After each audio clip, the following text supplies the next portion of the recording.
నీకు అపాయమే ఉంటే ముందు ముందు ఎవరు చేస్తారో కూడా నీకు తెలిసే ఉంటుంది కదా. చెప్పు మంజు.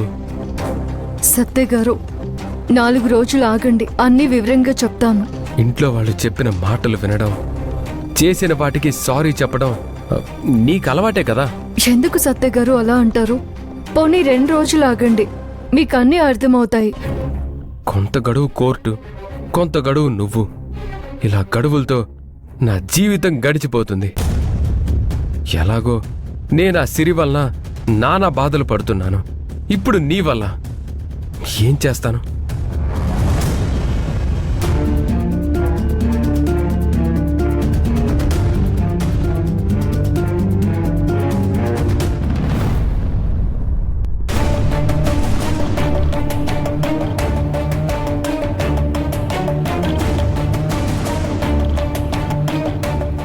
నేను మా గురువుగారికిచ్చిన మాట నిలబెట్టుకోవాలి అంటే ఎలాగైనా ఈ దాక్షాయిణి మీద నేను కేసు గెలిచి తీరాలి.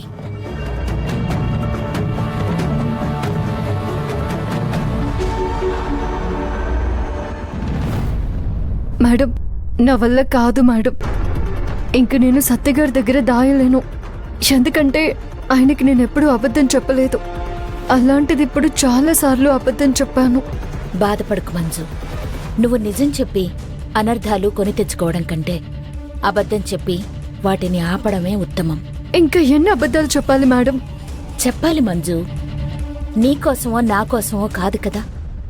మనం ఏ ఒక్కరి కోసమో అబద్ధం ఆడడం లేదు. మనందరి కోసం ఈ పని చేస్తున్నాం. మీరు చెప్తున్నది నేను ఒప్పుకుంటున్నాను మేడం.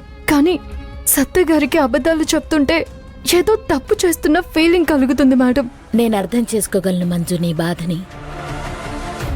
ఎక్కడో ఒక చోట ఎప్పుడో ఒకప్పుడు సత్యగారికి దొరికిపోతానేమోనని భయంగా ఉంది మేడం.